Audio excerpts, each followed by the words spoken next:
not done. It is his total hypocrisy. When Trump campaigned for president, he told the American people that he would be a different type of Republican. You all remember that? He said that he would stand up for the working class of this country. He put some really strong ads on television. He said he would take on the political and economic establishment. That's what he said during his campaign. Now, almost 100 days into his administration, let's see what he did as opposed to what he said. During his campaign, candidate Donald Trump said that he was going to drain the swamp. Drain the swamp. He said, and I quote, "We can't fix a rigged system by relying on the people who rigged it in the first place," end of quote. But during the first 100 days, Donald Trump has brought more billionaires into his administration than any president in history. In fact, his chief economic advisor is Gary Cohn, the former president of Goldman Sachs, a man who received a $285 million severance package from Goldman Sachs before accepting his appointment.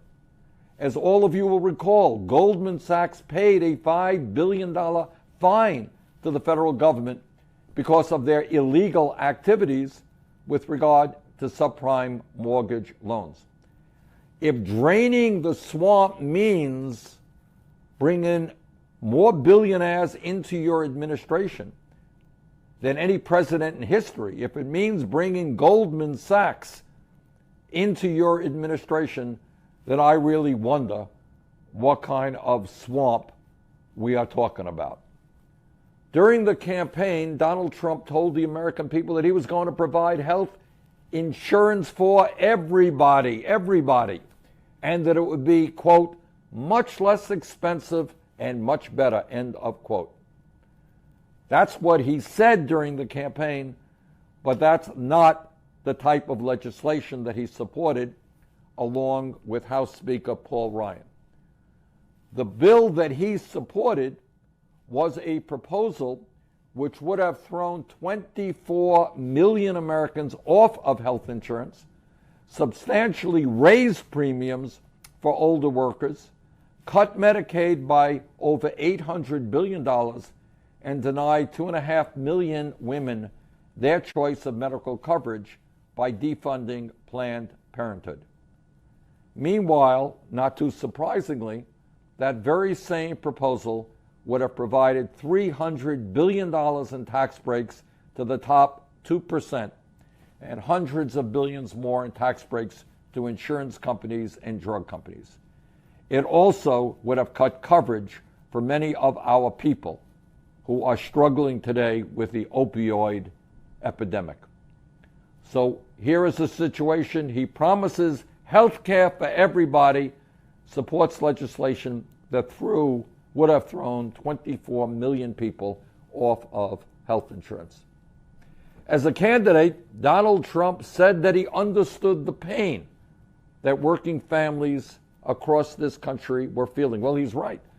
There is an enormous amount of pain on the part of people who are working longer hours for lower wages, on the part of people who cannot afford child care or worried to death about their kids who cannot afford to go to college. But I have to tell President Trump that he is not responding to the pain of the American people when he proposes a budget that would do devastating harm to the working class of this country. Devastating. His budget that he has brought forth would throw over 1 million children off of after-school programs. You got millions of families where mom is working, dads are working. They want to know that their kids are in a safe, constructive activity after school. And Trump would throw over 1 million kids off of after-school programs. President Trump, you're not championing the needs of working families when your budget would kick 200,000 families out of their homes by cutting affordable housing. We've got a major crisis in this country in affordable housing. Millions of people spending 40, 50% of their incomes on housing, And your budget would throw 200,000 families out of their homes? That's not helping the working class of this country. Mr. President, you don't help working people when your budget would eliminate financial aid to more than 1.5 million college students. Our job is to make sure that kids can get into college, not make it harder for them to get the higher education they need.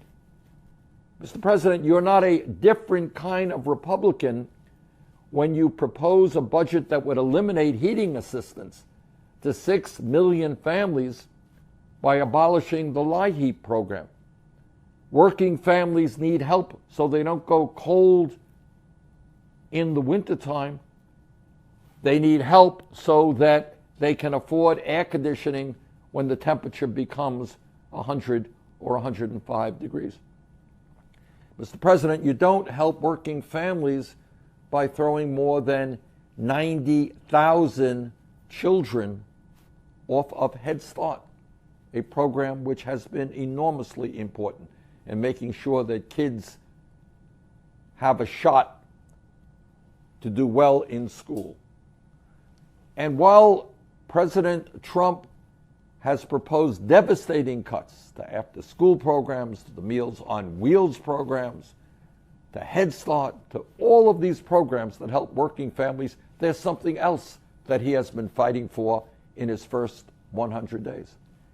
And that is, he has just introduced a one-page proposal on taxation, so-called tax reform, that would provide trillions of dollars in tax breaks to billionaires like himself and the most profitable corporations in this country. At a time of massive wealth inequality, when the top 0.1% now owns almost as much wealth as the bottom 90%, if you can believe it, that it's true. President Trump wants to repeal the estate tax, a $353 billion tax giveaway to the wealthiest 0.2%. The only people who would benefit from that tax proposal are the top 0.2%. $353 billion in tax breaks to the very richest people in the country. At the same exact time, he wants to cut back on program after program that helps little children, helps senior citizens, helps college students, helps working families. Under Donald Trump's plan, the Walton family of Walmart, the wealthiest family in this country, would get a tax break of up to $53 billion. That's what happens when you repeal the estate tax. I want you to think about this. The wealthiest family in this country would get a tax break of up to $53 billion. The Koch brothers, the second wealthiest family in this country, a family that is spending hundreds of millions of dollars to try to buy elections for candidates who will protect the interest of the wealthy and the powerful. The Koch brothers family would get a tax break of up to $34 billion. Sheldon Adelson's family, and Mr. Adelson contributed $5 million to the inaugural program of the president, would get a tax break of up to $12.6 billion. Oh, and by the way, just in passing, Donald Trump's own family would get a tax break of up to $4 billion. So here you have in one proposal, and when we talk about a rigged economy, my friends, this is what we are talking about. In one proposal, there are tax breaks that go to the top 0.2% exclusively. 99.8% of Americans would not get a nickel in tax breaks by the repeal of the estate tax. Furthermore, as part of Trump's tax proposals, tax plans for the future, and remember again, this is a guy who said, hey, I'm a different type of Republican. I'm going to stand with the working families of America. I'm going to take on the establishment.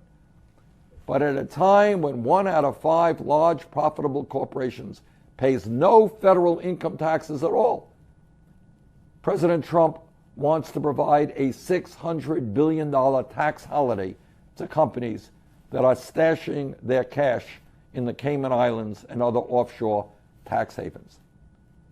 So I say to President Trump, no, we will not give even more tax breaks to millionaires and multi-billion-dollar corporations while children in America are going hungry and while veterans are sleeping out on the street.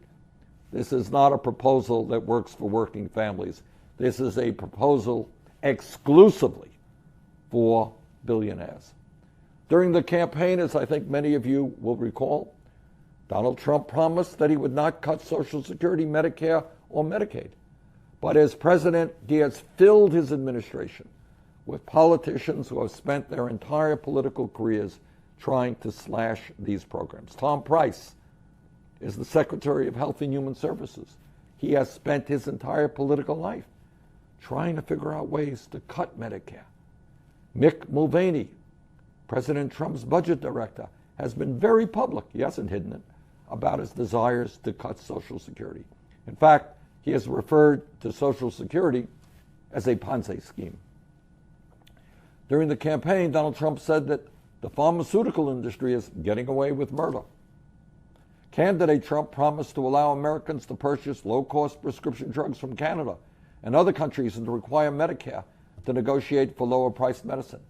But as president, Trump has done absolutely nothing to lower the cost of prescription drug. Even worse, his nominee to head the Food and Drug Administration has received millions of dollars from big pharmaceutical companies and is strongly opposed to Trump's campaign pledges to lower drug prices. During his campaign for president, Donald Trump promised that he was going to stop Wall Street from getting away with murder. End of quote. He inserted language into the Republican Party platform to reinstate the Glass-Steagall Act to prevent Wall Street banks from gambling with the bank deposits of the American people. That's a good idea. But as president, we haven't heard Donald Trump say one word, not one word, about cracking down on the greed and recklessness on Wall Street. In fact, Donald Trump recently signed an executive order that would begin to deregulate the exact same financial institutions whose illegal behavior caused millions of Americans to lose their homes, jobs, and life savings 9 years ago. In fact, he's doing exactly what Wall Street wanted him to do. He's not standing up to Wall Street. He is doing what Wall Street wanted him to do. Candidate Donald Trump promised that he would fight for policies that would buy American and hire American. We all remember that. But his own businesses still manufacture ties in China, clothing in Mexico, furniture in Turkey, picture frames in India, and shirts in Bangladesh, where workers are paid just 30 cents an hour. So how do you talk about buy American, hire American, and still continue as a businessman to manufacture a lot of his products abroad? So I say to President Trump, lead by example. Don't just give us speeches, you know. If you want to tell corporate America to reinvest in this country, maybe, just maybe, you might want to bring your own plants back to the United States. Now, there is an area where President Trump's position has not changed, and I have to admit that. During the campaign, tragically, candidate Trump said that climate change was a hoax. Climate change was a hoax. That is what Donald Trump said. At a time when virtually the entire scientific community understands that climate change is real, is caused by human activity, and is already causing devastating harm throughout this planet, Trump maintains his absurd position and has appointed people who agrees with him that climate change is a hoax.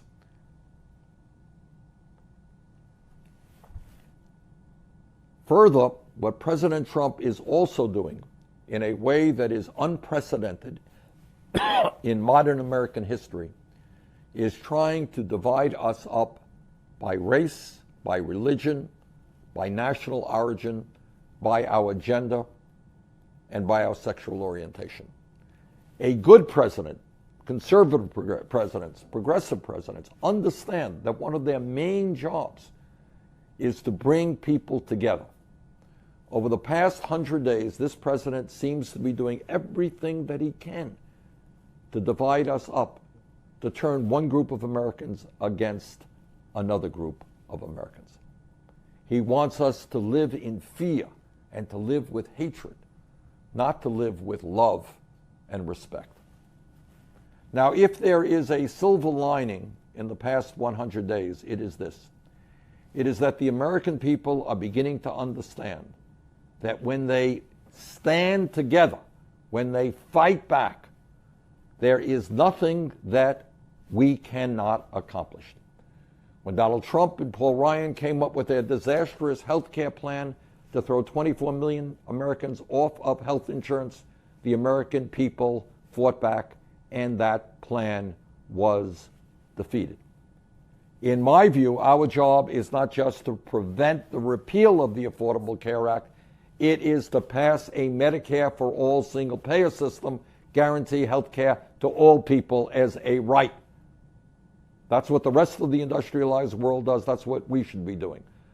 Just the other day, along with 20 other senators, I introduced legislation that would finally allow working people in this country to have a living wage, $15 an hour. We've got to raise the minimum wage. We have got to bring forth an infrastructure plan that puts 15 million people back to work and rebuilds our crumbling roads and bridges. We've got to continue the fight to make public colleges and universities tuition free and have a Wall Street speculation tax pay for that. We have need to join almost every country on earth, rich or poor, in making sure that working families have paid family and medical leave. And there is legislation that has been introduced providing 12 weeks of guaranteed paid and family leave. We have got to take on the greed of the pharmaceutical industry by lowering the outrageous cost of prescription drugs. People are dying today because they cannot afford the high prices that the drug companies are paying. We have got to expand Social Security, not cut Social Security.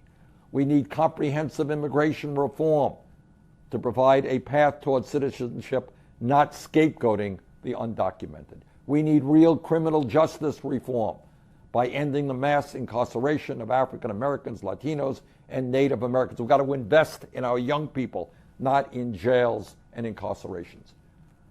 We've got to make sure that the wealthy and the large corporations not only do not get huge tax breaks, but that they begin to pay their fair share of taxes. There is an enormous amount of work to be done, and I have just touched on some of the issues.